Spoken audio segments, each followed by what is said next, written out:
अगर आप एंशियंट्स में जाएं पीछे तो रामायण महाभारत इन सब में एग्जिस्टेंस है कहीं ना कहीं एस्ट्रोलॉजी की। तो मेरा ये कहना है कि ये एक आर्ट भी है, आर्ट ऑफ साइंस है एक्चुअली। ये आर्ट ऑफ साइंस, ये एक मॉडर्न साइंस है।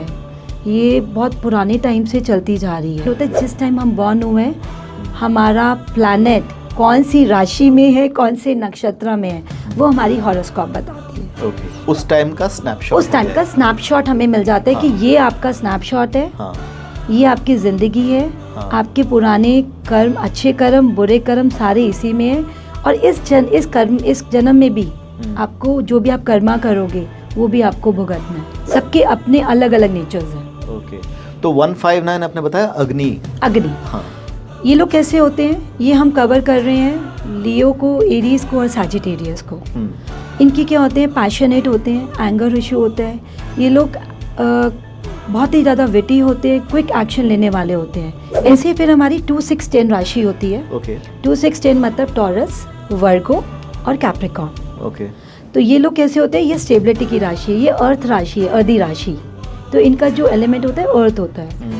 ये स्टेबिलिटी की राशि है, ग्राउंडेड होते हैं ये लोग। इनको कोई जल्दी नहीं है, ये कोई जल्दीबाजी नहीं करते। ये लोग सोच के समझ के अपने काम को करते हैं। Ladies and gentleman, boys and girls, B your own boss podcast के एक और हिंदी एपिसोड में आपका स्वागत है।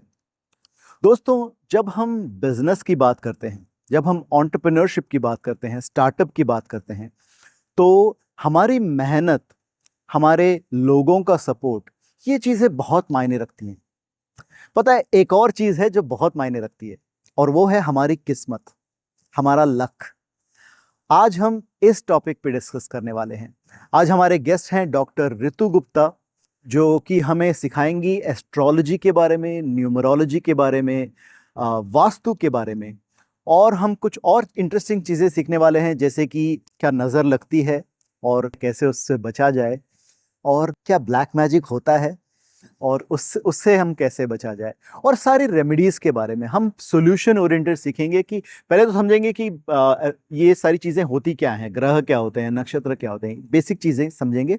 उसके बाद हम सीखेंगे कि कैसे हम फेवरेबल कर सकें अपने लक को, ताकि हमारे बिजनेस में लक का सपोर्ट मिल सके। तो चलिए शुरुआत करते हैं इस पॉडकास्ट की, जिसका नाम है be your own boss. Ritu ji, welcome to the show. बहुत बहुत अच्छा लगा कि आप आए हमारे स्टूडियो में और हमको टाइम दे रहे हैं। Thank you so much. Thank you Sachin for inviting me here. और मुझे बहुत अच्छा लगा कि मैं यहाँ आई हूँ और अपनी स्टोरी को मैं लोगों तक पहुँचाऊँ।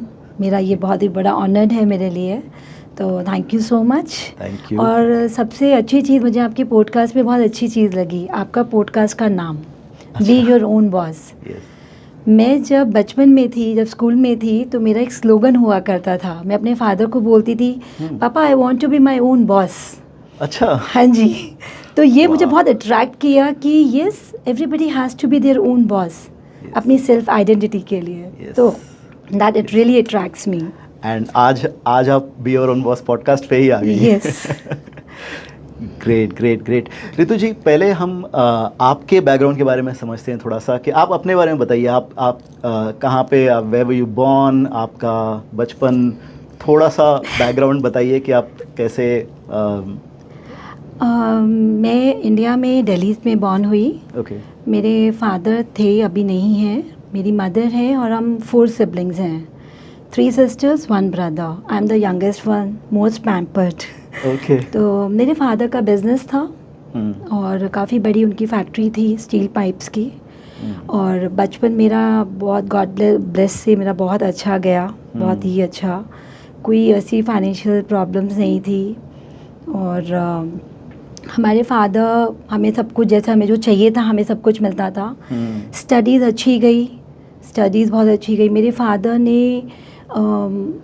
एम ए PhD करी हुआ था। अच्छा। My mother was MA B.Ed, एक स्कूल प्रिंसिपल थी वो शादी से पहले। उसके बाद फिर बच्चे हो गए तो फैमिली हो गई। और फादर अच्छे थे, सब कुछ दिया उन्होंने हमें। और जर्नी शुरू हुई मेरी स्कूलिंग से। स्कूल में जाते थे, स्कूल में पढ़ते थे, जैसे शरारती थे, सारी चीज़ें स्कूल में किया, टीचर्स को परेशान करना, जैसे नॉर्मली सबकी स्टोरीज चलती हैं, सारी चीज़ें की। आपको लेकिन तब से वो था कि आपको you want to be your own boss? मैं एक्चुअली पापा की फैक्ट्री में जाती थी। अच्छा। तो पापा की फैक्ट्री ना बहुत बड़ी थी, उनका जो ऑफिस था बहुत बड़ा था, वो मुझे अट्रैक्ट करता था। तो मैं जाके पापा की चेयर पे जाके बैठ जाती थी, मैं कभी उनके सामने नहीं बैठी। और वो सामने बैठते थे, मैं चेयर पे बैठती थी। तो मुझे ये था कि मुझे ये चेयर एक दिन लेनी है। वो शुरू से ही, पता नहीं बचपन से ही शायद ये था कि मुझे अपना खुद का बॉस बन रहा है। मुझे शुरू से सेल्फ डिपेंडेंसी की नेचर थी कि मुझे बस कुछ सेल्फ डिपेंडेंट करना है। तो पापा को मैं हमेशा बोलती थी मुझे कुछ करना है, कहते थे अरे अभी तो शादी हो जानी है। क्योंकि पहले क्या था, पहले ये था कि बस 23-24 हुआ, कोई फोकस नहीं था स्टडीज़ का कुछ भी, तो पता था कि शादी होनी है। तो वो माइंडसेट था, लेकिन मेरा एक माइंडसेट था मुझे कुछ करना है। और वैसे एस्ट्रोलॉजी तो आप करती हैं, लेकिन उसके अलावा आपका जो मेन बिजनेस है वो चॉकलेट्स का है, राइट? मैं एक बिज़नेस एंटरप्रेन्योर हूँ। मेरा चॉकलेट का बिज़नेस है, मेरी रिटेल शॉप है, डिस्ट्रीब्यूशन है। Specially Honey, saffron, olive oil, nuts, chocolates, तो ये सारा मैं करती हूँ। ये साथ में मेरा जो पैशन है, ये जो साथ में एस्ट्रोलॉजी है, ये मेरी एक जर्नी बहुत अच्छी है जो मैं अभी आपको बताने वाली हूँ कि कैसे एस्ट्रोलॉजी ने मुझे मुझे चूज़ किया। एस्ट्रोलॉजी ने आपको चुना, ऐसा नहीं कि आपने एस्ट्रोलॉजी को चुना? मैं तो एस्ट्रोलॉजी का ये भी नहीं जानती थी। मुझे पता ही था एस्ट्रोलॉजी होती क्या है। कभी ऐसा घर में भी ऐसा कुछ कभी एस्ट्रोलॉजी के बारे में सुना नहीं। हाँ, शुरू में जब थोड़ी सी प्रॉब्लम होती थी, पापा कहीं जाते थे किसी पंडित जोशी के पास, तो हम लोग तो खैर कभी नहीं जाते थे, तो इतना पता नहीं था कि होता क्या है। सुना था, लेकिन कभी उस चीज़ पे फोकस नहीं किया कि मुझे ये चीज़ में आना पड़ेगा। कभी सोचा नहीं? कभी सोचा नहीं था मैंने। हाँ, तो कैसे फिर शुरुआत हुई आपकी एस्ट्रोलॉजी की तरफ? देखो, एस्ट्रोलॉजी की जर्नी थोड़ी सी अगर मैं स्टार्ट से शुरू करती हूँ अपनी जर्नी, मेरा स्कूलिंग ख़त्म हुआ तो स्कूल के बाद मैं कॉलेज में गई। कॉलेज में मैंने अपनी जर्नी शुरू करी। मैंने अपने पापा को बोला कि मुझे कोई कोर्स करना है इंटीरियर डिज़ाइनिंग का। तो मैंने इंटीरियर डिज़ाइनिंग किया पहले। तो इंटीरियर डिज़ाइनिंग किया, कॉलेज भी था, दिल्ली यूनिवर्सिटी से मैंने अपना ग्रेजुएशन किया है। कोर्स किया मैंने इंटीरियर डिज़ाइनिंग का, विद इन 1.5 ईयर, 1 ईयर का कोर्स था। उसके बाद मैंने अपनी कंपनी बनाई, छोटी सी स्काई स्क्रैपर, आज भी मुझे नाम याद है। हाँ जी, उसका मन था हाइट्स पे जाना। इंटीरियर डिज़ाइनिंग का मैंने ऑफिस खोला अपने घर में। एक छोटा सा ऑफिस था हमारा, सर्वेंट क्वार्टर जैसे होता है ऊपर। तो वहाँ पे मैंने अपना ऑफिस भी खोल लिया सेकेंड ईयर ऑफ कॉलेज में। तो वहाँ से मेरे को एक बहुत अच्छा प्रोजेक्ट मिला।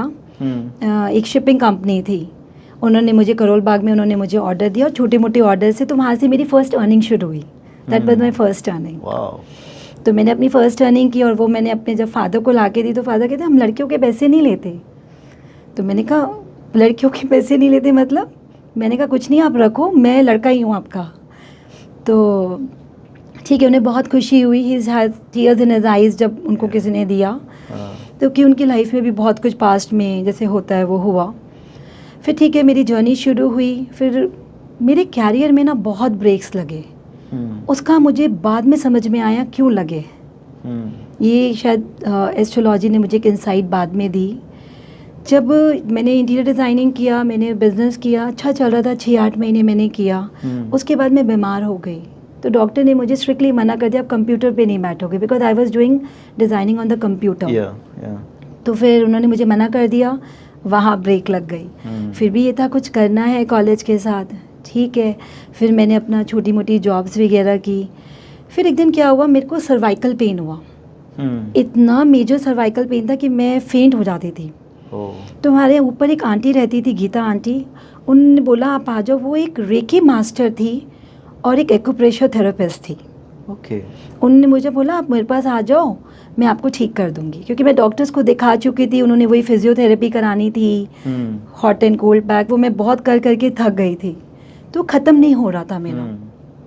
तो जब मैं उनके पास गई, उन्होंने मुझे एक्यूप्रेशर दिया। एक्यूप्रेशर आपको पता है क्या होता है? हाँ, वो एक्यूप्रेशर वो होता है पॉइंट्स, पिन्स, हाँ, पॉइंट्स से करते हैं, हाथ से करते हैं, हमारे हैंड्स में और हमारे पाम्स में। अच्छा, वो एक्यूपंक्चर होता है जो that is acupuncture with the needles. Yes, नहीं, ये हमारे ये हैंड में होते हैं हमारे पॉइंट्स, और हमारे लेग्स में होते हैं, ईयर्स में भी होते हैं। ओके। तो उन्होंने वो मेरा लेग से उन्होंने मेरा पूरा एक्यूप्रेशर किया, 15 सेशंस दिए। हाँ। आप मानेंगे नहीं, मुझे आज तक सर्वाइकल नहीं है। वाह, फिर इतना इफेक्टिव रहा वो। बहुत इफेक्टिव है वो, बहुत इफेक्टिव। तो मुझे इंक्विजिटिवनेस हुई, चलो लर्न करते हैं। हाँ। क्योंकि जब आप एक्सपीरियंस करते हो किसी चीज़ को तो आप उसको लर्न करने की भी करते हो। तो वहाँ से मेरी पहली जर्नी शुरू हुई। हाँ। क्योंकि आप देखिए कहीं ना कहीं एक्यूप्रेशर, रेकी, ये सारी डिवाइन ब्लेसिंग्स ही हैं। ये सारे डिवाइन कनेक्शंस ही हैं। Reiki Okay. आप नहीं सीख सकते बिना डिवाइन ब्लेसिंग के। तो फिर वहाँ से मैंने एक्यूप्रेशर सीखा। वो रेकी मास्टर थी, उन्होंने मुझे रेकी सिखाई। मैं 3rd डिग्री चैनलिस्ट हूँ। अच्छा। रेकी अट्यूनमेंट ली थी मैंने उनसे।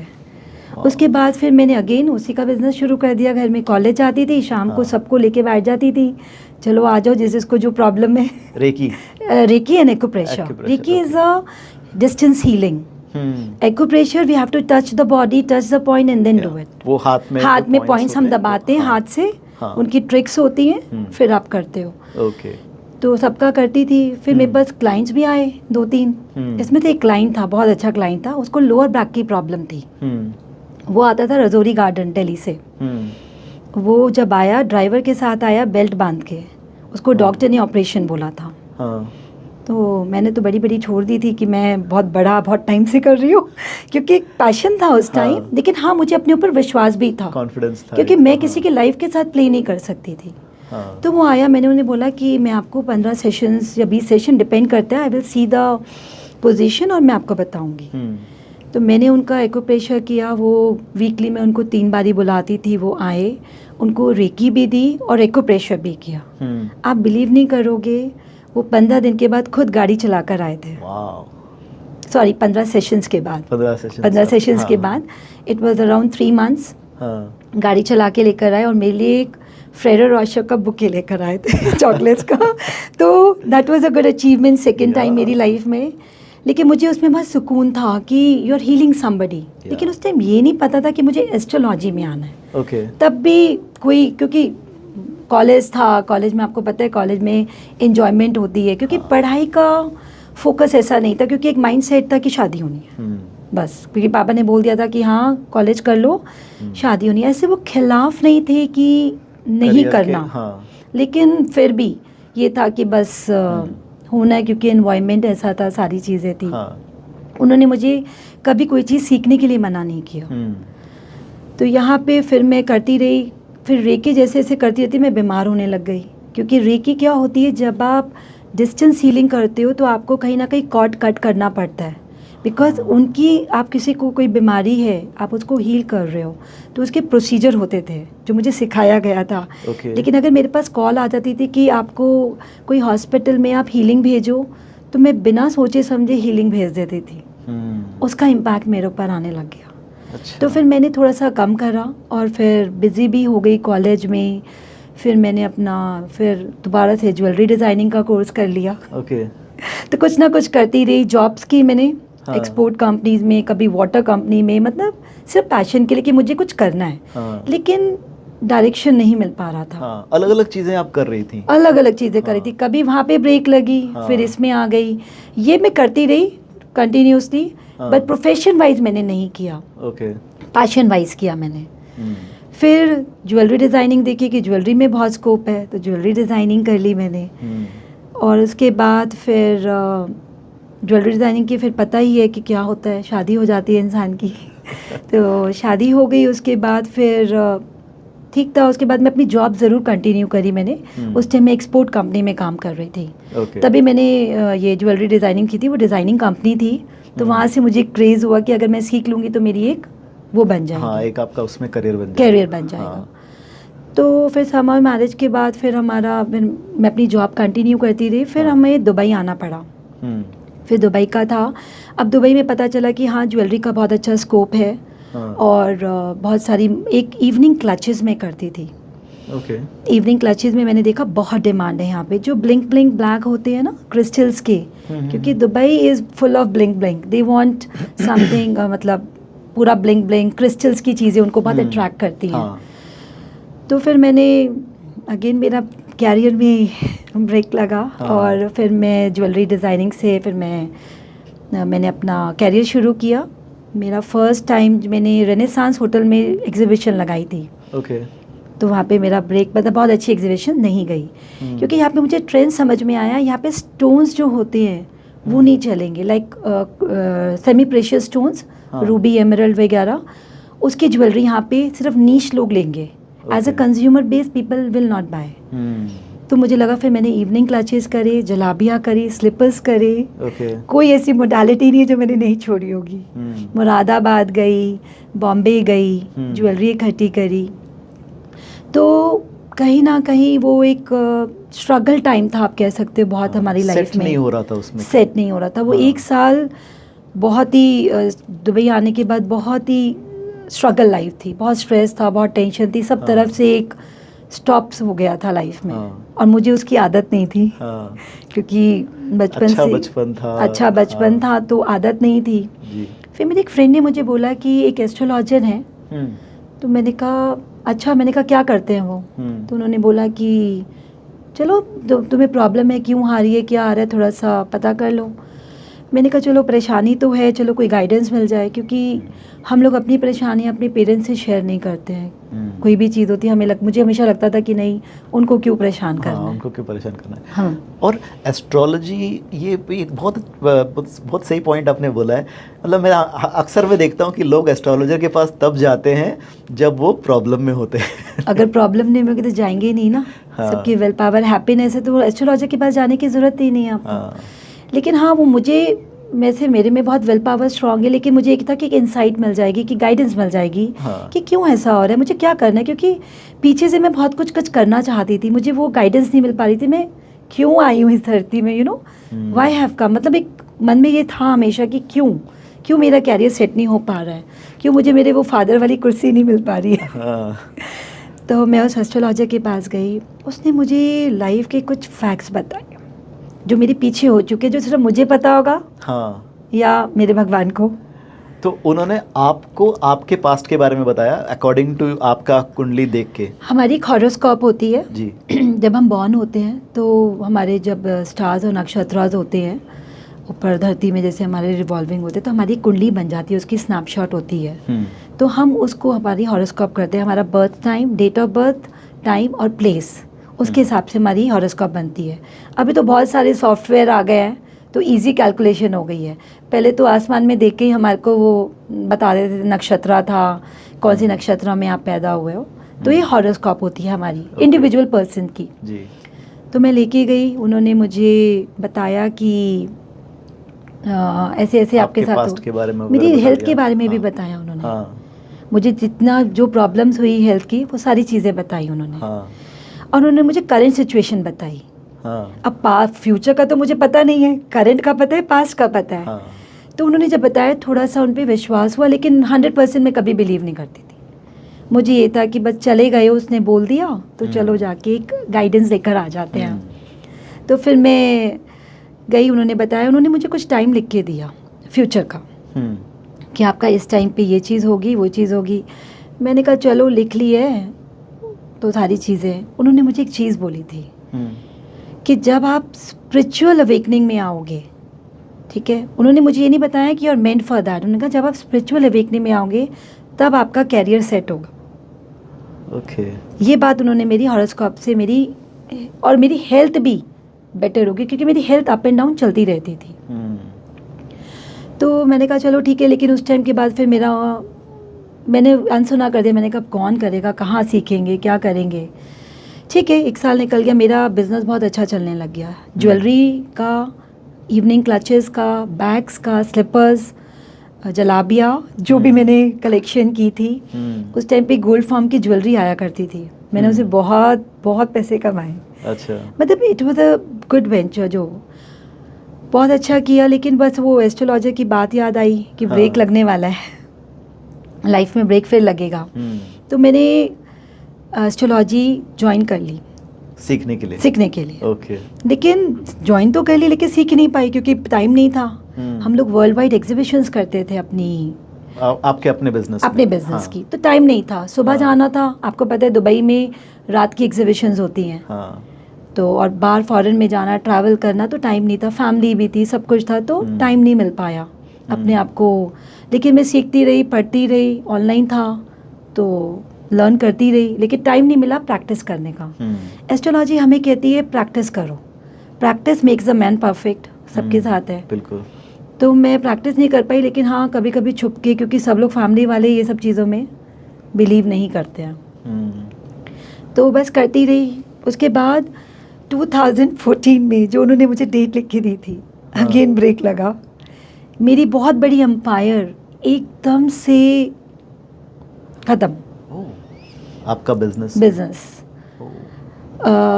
मैं एक डिस्ट्रीब्यूशन करती थी बहुत अच्छा, पूरा डेरा मुझे जानता है। इवनिंग क्लासेस में, बैग्स में, I was a master. Exhibition में, ग्लोबल विलेज में भी मैंने बहुत एग्जीबिशन लगाई, ब्राइट शोज़ किए बड़े बड़े, सब में था। लेकिन एक टाइम आया, कुछ गलतियां हमारी भी थी, कुछ समय का कह सकते हैं, जैसे हम कहते हैं लक अगेन। तो वहाँ पे ब्रेक आया, मुझे उनकी याद आ गई। उन्होंने मुझे बोला था अगर तुम स्पिरिचुअल अवेकनिंग में नहीं आई, तुम्हारा कैरियर स्टेबल नहीं होगा, तुम्हारी हेल्थ स्टेबल नहीं होगी। तो फिर मैंने कहा कोई बात नहीं, चलो फिर अपनी सारी बुक्स सब स्टार्ट। मैंने वहाँ से फिर अपनी नई जर्नी शुरू करी एस्ट्रोलॉजी की। तो ये हुआ कि एस्ट्रोलॉजी ने आपको चुन लिया कि आप स्पिरिचुअलिटी एस्ट्रोलॉजी में आ देखिए, जाओ? एस्ट्रोलॉजी हमें चुनती है क्योंकि वो डिवाइन विद्या है, हम उसको नहीं चुन सकते। आज हम बहुत सारे लोग यहाँ पे कर रहे हैं, अब ये नहीं पता वो आगे लॉन्ग टर्म तक कितना जाएंगे, लेकिन ये डेफिनेटली है अगर जिसको लॉन्ग टर्म जाना है। Astrology means guidance. आप किसी की लाइफ के साथ प्ले कर रहे हो, अगर आप किसी को गलत गाइड कर रहे हो तो वो तो आप पे ट्रस्ट से आ रहा है ना। जैसे मैं उनके ऊपर ट्रस्ट पे गई थी, उन्होंने मुझे गाइडेंस दी, तो अगर वैसे ही एस्ट्रोलॉजी हमें चुनती है कि हम क्या इस विद्या को अच्छे तरीके से यूज़ करेंगे, इसको मैनिपुलेटिव तरीके से यूज़ तो नहीं करेंगे।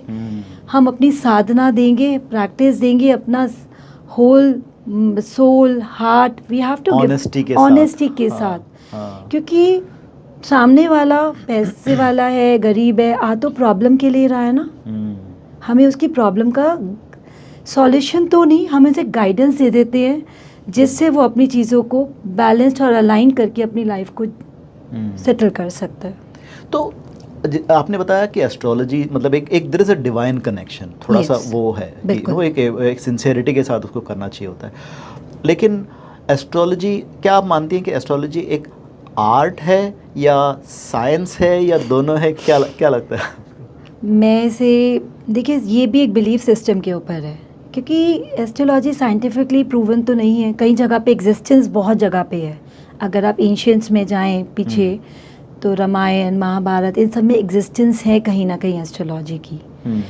तो मेरा ये कहना है कि ये एक आर्ट भी है, आर्ट ऑफ साइंस है एक्चुअली। ये आर्ट ऑफ साइंस, ये एक मॉडर्न साइंस है, ये बहुत पुराने टाइम से चलती जा रही है। क्यों? क्योंकि देखिए, हमारा अर्थ है ऊपर, सन है बीच में, उसकी रिवॉल्व हमारे सारे प्लैनेट्स हैं, ये तो साइंस में प्रूवन है, बिल्कुल चलता है। मून और सन की एग्जिस्टेंस है हमारी लाइफ में, तो कहीं ना कहीं कोई तो एनर्जी है, कोई ना कोई डिवाइन तो है चीज़ों में। अब आप हो, आपके पास, आपके साथ कई बार ये चीज़ होती होगी, आप कोई चीज़ नहीं चाहते होगे तब भी वो चीज़ हो जाती होगी, और जब भी कोई चीज़ चाहते हो वो चीज़ नहीं भी होती होगी, दोनों चीज़ें हैं। ये अपना एक बिलीफ सिस्टम है। तो मेरे हिसाब से yes, it is a science, it's a proven science, belief होना चाहिए। और क्योंकि ये हमारी पूर्व जन्म की जो होती है हमारा, हमने अच्छे कर्मा किए हैं, बुरे कर्मा किए हैं, उसको हमें इस जन्म में भुगतना ज़रूर पड़ेगा।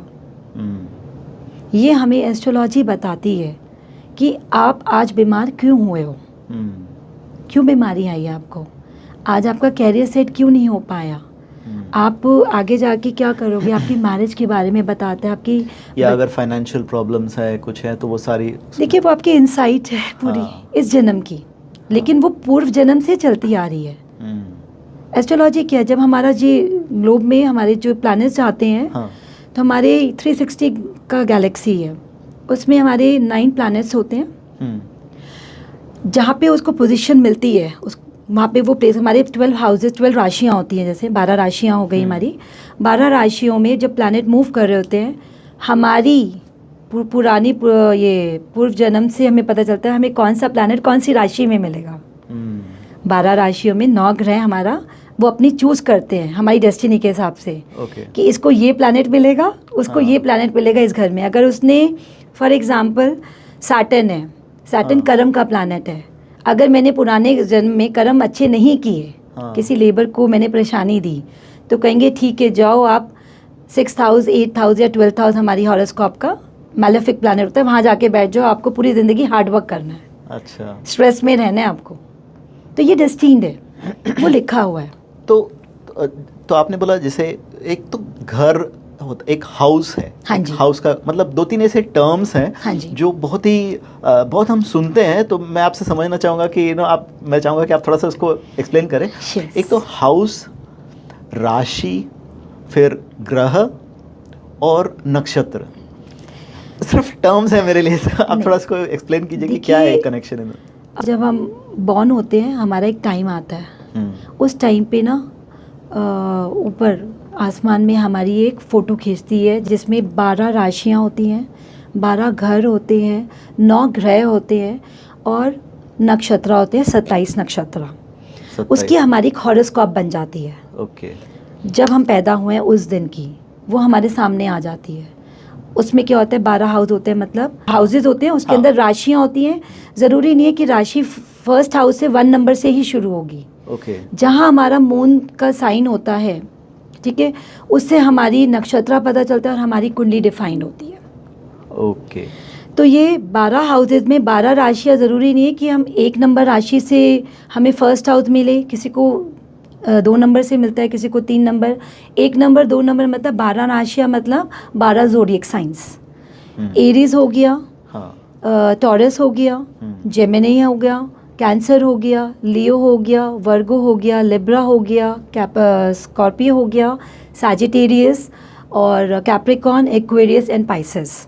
ये इंग्लिश में भी सन राशि भी कहते हैं, मून राशि भी कहते हैं। तो हमारा जो लगन होता है, एक लगन एसेंडेंट होता है, जिस टाइम हम बॉर्न हुए हैं हमारा प्लैनेट कौन सी राशि में है, कौन से नक्षत्र में है, वो हमारी हॉरोस्कोप बताती है। ओके, उस टाइम का स्नैपशॉट, उस टाइम का स्नैपशॉट हमें मिल जाता है कि ये आपका स्नैपशॉट है, ये आपकी ज़िंदगी है, आपके पुराने कर्म, अच्छे कर्म, बुरे कर्म सारे इसी में है। और इस जन्म में भी आपको जो भी आप कर्मा करोगे वो भी आपको भुगतना है। ओके, ओके, तो ये जो स्नैपशॉट वो उस वक्त का हो गया। हाँ जी। उसके बाद में प्लैनेट्स मूव होते रहते हैं, और तो क्या ऐसा होता है कि लाइक एक जैसे अभी अगर मैं मेरा देखूं तो ऐसा है कि लाइक अभी के प्लैनेट्स अलग जगह पे हैं। हाँ जी, कंपैरेटिवली जो प्लैनेट्स तो अपना मूवमेंट करते रहेंगे। हाँ, राइट। अब वो अपनी मूवमेंट अपने चाल से कर रहे हैं, धीरे धीरे सबका अपना स्पीड होती है। हाँ। अभी हम डिस्कस करेंगे सारे 9 प्लैनेट्स के बारे में, तो मैं बताऊंगी। तो क्या होता है, हमारी हॉरोस्कोप में प्लैनेट्स आ गए। अब क्या है, आपका जैसे एक एग्जांपल लेते हैं मर्क्यूरी का। आपका मर्क्यूरी 10th हाउस में है, या तो मैं आपको पहले एक्सप्लेन करूं कि हाउसेस। जी हाँ, वो क्योंकि ऐसे बोलते हैं कि मर्क्यूरी 10th हाउस में, जैसे आपने बोला, या ऐसे बोलते हैं कि शुक्र के घर में शनि बैठा है। मतलब क्या होता है इसका? देखिए 12 हाउसेस होते हैं जी। फर्स्ट हाउस हमारा सेल्फ को रिप्रेजेंट करता है, ठीक है। सेकंड हाउस हमारा इंस्टेंट फैमिली और हमारी वाणी और हमारी wealth, accumulated wealth. Third house हमारी पावर, हमारी स्ट्रेंथ और हमारे सिबलिंग्स को करता है। फोर्थ हाउस हमारी मदर, हमारा पीस ऑफ माइंड, हमारे पास बड़ी गाड़ी होगी, बड़ा घर होगा, fourth house. Okay. Fifth house हमारा बच्चों का होता है, हमारी एजुकेशन का होता है। एजुकेशन हम सेकंड हाउस से भी देखते हैं, फोर्थ हाउस से भी। सेकंड हाउस हमारी बचपन की होती है, फोर्थ हाउस हमारी स्कूल होती है, फिफ्थ हाउस हमारी कॉलेज और हायर एजुकेशन के लिए देखते हैं। सिक्स्थ हाउस हमारा रोग, रिपू, ऋण, डिजीज़ होगी नहीं होगी, लोन लेंगे नहीं लेंगे, एनिमी कितने हैं हमारे। ओके। सेवेंथ हाउस हमारी पार्टनर, हमारी मैरिज का होता है, पार्टनरशिप का भी होता है, बिजनेस पार्टनर भी, बिजनेस पार्टनर भी आ जाएगा, मैरिज भी आ जाएगी, क्योंकि फर्स्ट हाउस हम है। हाँ। सेवेंथ हाउस हमारा ऑपोजिट है। हाँ, okay, got it. Eighth house हमारे इन लॉज का होता है, क्योंकि वो 7 से सेकेंड है। आई नो थोड़ा सा ट्रिकी है, बट हम इसको डिटेल में कभी करेंगे। सेवेंथ हाउस जैसे कि ये हमारा, एट्थ हाउस हमारा सॉरोज का भी है, सडन लॉसेस का भी है और इन लॉज का भी है। ओके। नाइन्थ हाउस हमारे फादर का है, यहाँ पे कई लोग 9th हाउस से देखते हैं, कई लोग 10th हाउस से, मैं 9th हाउस से देखती हूँ। 9th हाउस हमारे फादर का है कि फादर के साथ हमारे रिलेशन कैसे रहेंगे। 10th हाउस हमारे कर्म का है, हमारे प्रोफेशन का है। 11th हाउस हमारी फुलफिलमेंट ऑफ डिज़ायर का है। और 12th में मोक्ष। ये पूरा एक साइकिल है। अगर आपने देखा हो, पैदा हुए, फिर डेफिनेटली फैमिली मिली, फैमिली के बाद हमारे में पावर और कॉन्फिडेंस आया, सिबलिंग्स हुए हमारे, फिर हमें चाहिए होता है पीस ऑफ माइंड, चाहिए होता है, लग्जरी चाहिए होती है, लग्जरी के बारे में सोचते हैं, फिर बच्चों के बारे में सोचते हैं, कि हमारा एजुकेशन के बारे में सोचते हैं। 6th हाउस हमें डिजीज़ आती हैं, 7th हाउस पार्टनरशिप, मतलब एक पूरा साइकिल है ये होता है हमारे 12 हाउसेस। अब 12 राशियाँ, 12 राशियाँ हमारी, जैसे मैंने बताया सारे राशियों के नाम, ये हमारी चार तत्वों में बटी हुई हैं। 1, 5, 9, 1 से 12 नंबर राशियाँ होती हैं। 1 होती है हमारी एरीज, 5 होती है हमारी लियो, 9 होती है हमारी सैजिटेरियस।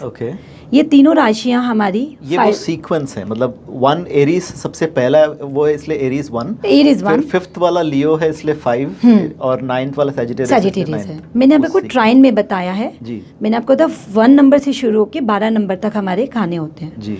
1, 5, 9 जो है हमारी फायरी राशि है। 1, 5, 9 हमारी फायरी राशि है। अभी आप शायद कंफ्यूज हो गए। फायरी राशि क्या होता है? फायर राशि होती है, मतलब इनको जब हमारा ग्लोब में ये लोग अपने तत्व लेकर आते हैं, अपनी सिग्निफिकेंस लेकर आते हैं। सारी राशियों की अपने अपने सिग्निफिकेंस, अपने नेचर, अपने हेल्थ हैं सबके। तो 1, 5, 9 जो होती है ये फायर राशि के कंटेंट, फायर मतलब इनका एक तत्व है ये, इनकी प्रकृति है ये फायर एलिमेंट, ये पांचों जो 5 तत्व है, मतलब इसमें हमने अग्नि, वायु, जल, ये सब ने 4 तत्व में हमने उनमें से 4 को हमने किया है। तो 1, 5, 9 जो है ये हमारी फायर में आती है। ऐसे लोग क्या होते हैं, पैशनेट होंगे। फायर मतलब एनर्जी, तो एनर्जेटिक तो होंगे ही, मतलब इनकी नेचर है। वैसे तो इनकी सबकी इंडिविजुअल नेचर है, बट हम शॉर्ट में इसको करेंगे। एक सॉरी, मैं यहाँ पे पहले वो राशि को समझ लेता हूँ कि जो जैसे आपने बोला कि ये जो लोग हैं, तो कैसे पता चलेगा कि मेरा राशि क्या है? मतलब मून साइन, सन साइन से, वो जब हमारा डेट ऑफ बर्थ से होता है, कैसे पता चलता है कि मैं किस राशि का? ये हमारा मून साइन से देखते हैं हम लोग। जहाँ पे हमारा मून, हमारी जब हॉरोस्कोप बनती है, जहाँ पे हमारा मून साइन होता है, हम उसको अपना राशि मान लेते हैं। जैसे कि आपका मून एक्वेरियस में है, तो आपकी राशि होगी एक्वेरियस। ऐसे सन राशि भी होती है, जिसमें सन बैठा होता है, सन के हिसाब से हॉरोस्कोप बनती है। वो वेस्टर्न एस्ट्रोलॉजी है। तो हम लोग basically we work on moon, जहाँ पे हमारी मून बैठा हुआ है वो हमारी मून साइन है। जैसे आपका मून साइन एक्वेरियस है, मेरा मून साइन स्कॉर्पियो है, एग्जाम्पल। तो ये चीज़ हमारा अलग अलग है। तो हम ये राशियों को समझते तो कहीं ना कहीं वो हमारी नेचर में होता है। सबके अपने अलग अलग नेचर्स हैं। तो 1, 5, 9 आपने बताया अग्नि। हाँ, ये लोग कैसे होते हैं, ये हम कवर कर रहे हैं लियो को, एरीज को और सैजिटेरियस को। इनकी क्या होते हैं, पैशनेट होते हैं, एंगर इशू होता है। ये लोग बहुत ही ज़्यादा विटी होते हैं, क्विक एक्शन लेने वाले होते हैं। इनको आप कोई भी काम दे दो, स्पॉन्टेनियस कर देंगे। इनके अंदर हमेशा कुछ ना कुछ कर दिखाने की नेचर होती है। स्पिरिचुअल होते हैं, इनसाइट भी होती है इनके अंदर कि हमें कुछ करना है। ये लोग खाली नहीं बैठ सकते, इतनी फुल ऑफ एनर्जी होती है इनके अंदर कि बस कुछ करना है। खाली बैठा दोगे तो बस फिर डिप्रेशन आ जाएगा इनको। पैशनेट होते हैं और एक्टिव होते हैं। ये लोग हमेशा एक चीज़ करते हैं, ये लोग ना इंटेलिजेंट तो होते हैं, लेकिन जल्दबाजी में डिसीजन लेते हैं। कई बार जल्दबाजी कर देते हैं, क्योंकि एग्रेसिव नेचर है ना, तो एग्रेसिवनेस रहती है इन लोगों में। हर चीज़ एक्टिवली फास्ट करना है, क्विक करना है। ऐसे फिर हमारी 2, 6, 10 राशि होती है। 2, 6, 10 मतलब टॉरस, वर्गो और कैप्रिकॉर्न। तो ये लोग कैसे होते हैं, ये स्टेबिलिटी की राशि है, ये अर्थ राशि है, अर्दी राशि। तो इनका जो एलिमेंट होता है अर्थ होता है। ये स्टेबिलिटी की राशि है, ग्राउंडेड होते हैं ये लोग। इनको कोई जल्दी नहीं है, ये कोई जल्दीबाजी नहीं करते। ये लोग सोच के समझ के अपने काम को करते हैं। जैसे आपने फायर में देखा, बहुत एग्रेसिव हैं, क्विक डिसीजन लेते हैं हर चीज़ में। ये लोग सोच समझ के, स्टेबिलिटी की राशि है।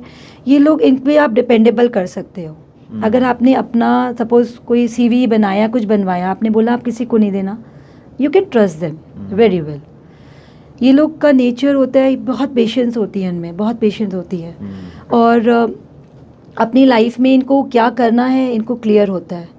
ये लोग चेंजेस पसंद नहीं करते। इनका एक डेली रूटीन है 9 to 5। ओके। इनको आप दे दो, दे आर हैप्पी।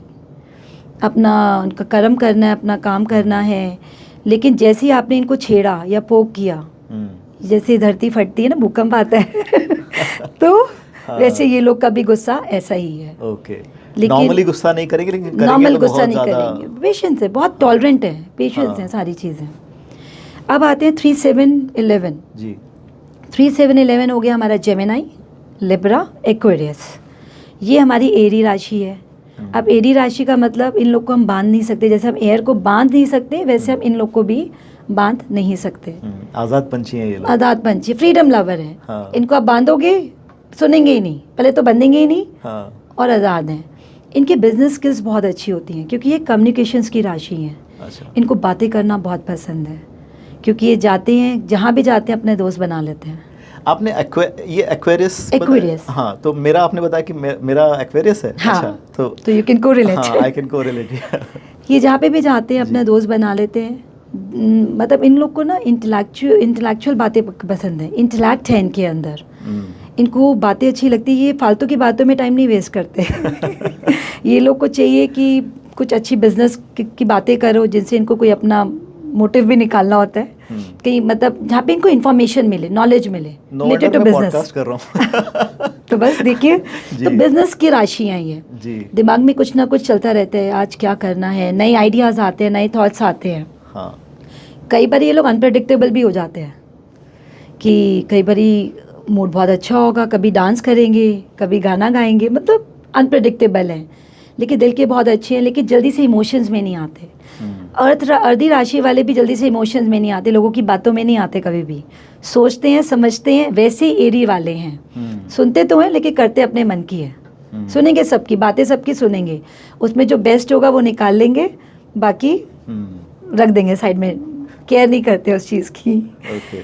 तो और लेकिन अनरिलायबल नहीं होते, कमिटमेंट्स, ये सारी चीज़ों का अपना रखते हैं। अब आते हैं हम 4, 8, 12। 4, 8, 12 हमारी जल तत्व राशि हैं।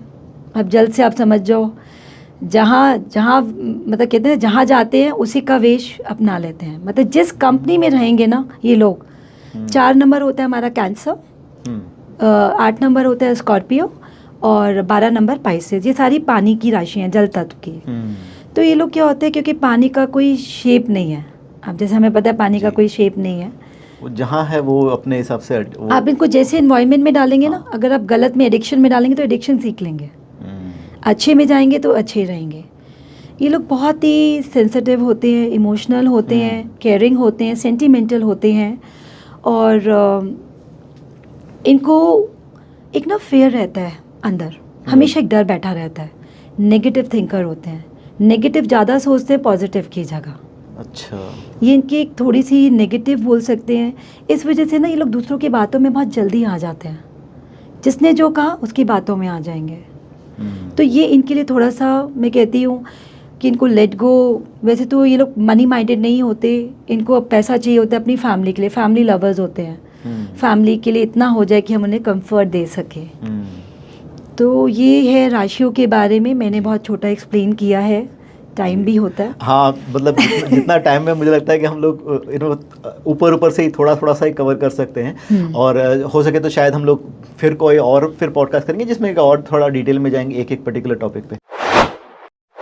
यहाँ पर लेते हैं हम एक छोटा सा ब्रेक यानी एंड ऑफ दिस पार्ट। हम इसके बाकी का जो कॉन्वर्जेशन है वो अगले हफ्ते रिलीज़ करेंगे, क्योंकि ये जो कॉन्वर्जेशन है एस्ट्रोलॉजी, न्यूमरोलॉजी, वास्तु को लेके हमने बहुत कुछ इसमें सीखना है, बहुत कुछ इसमें समझना है।